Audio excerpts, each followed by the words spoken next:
So that was a glider doing acrobatic stunts. But how was it flying?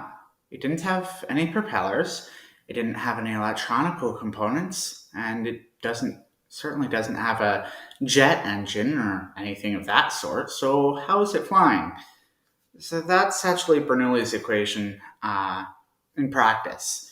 That's the primary reason anything can fly, from birds to planes to gliders, even.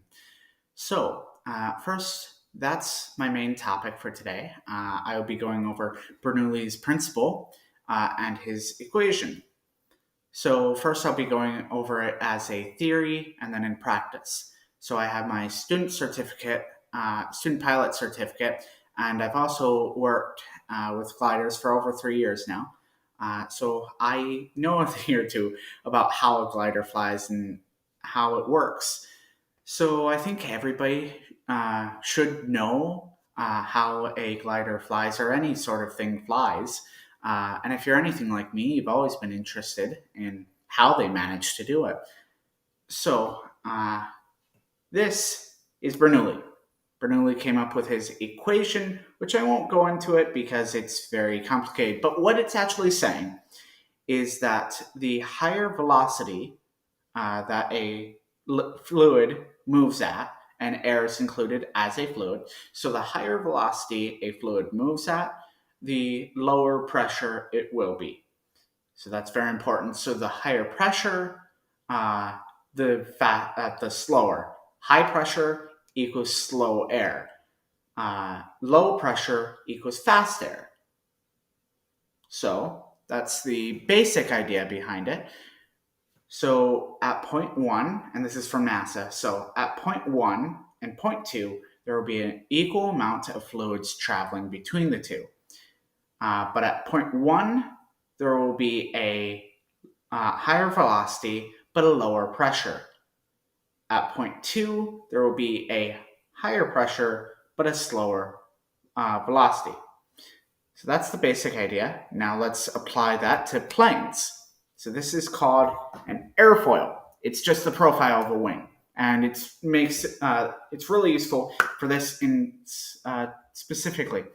So this is actually designed in order to fit Bernoulli's principle, and it's because Bernoulli's principle that anything is able to fly.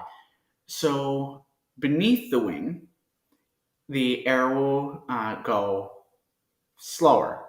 This results in a high pressure beneath the wing.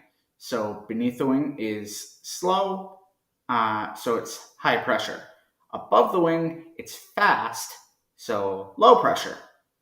And if you know anything about fluids or anything of that sort, you'll know that everything always wants to be at an equilibrium. So that causes the air at the bottom, beneath the wing, to push up towards the top so that it can reach its equilibrium.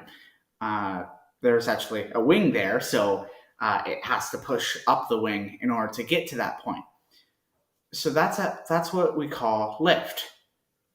So lift is just when the high pressure beneath wants to go to the low pressure above, and that causes the airplane to go up.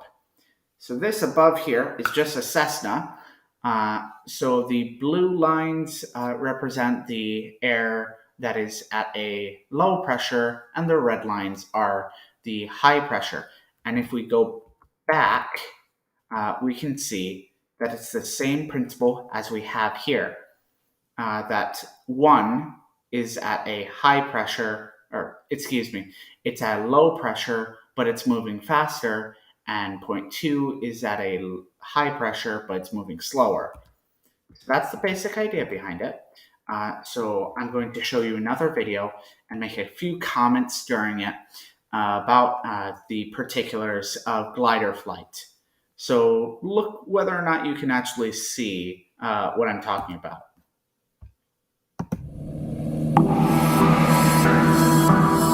I should note that most gliders are brought up in the air with a tow cable behind a regular plane. Even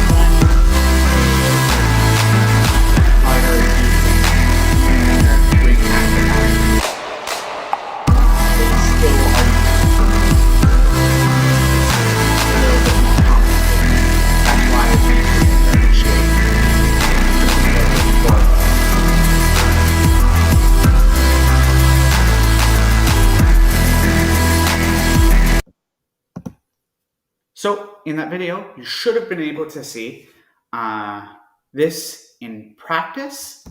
So that's the basic idea of it. So just to conclude, to go over it once more, I first went over it in theory and then in practice. So let's go over this because it's a little bit complicated.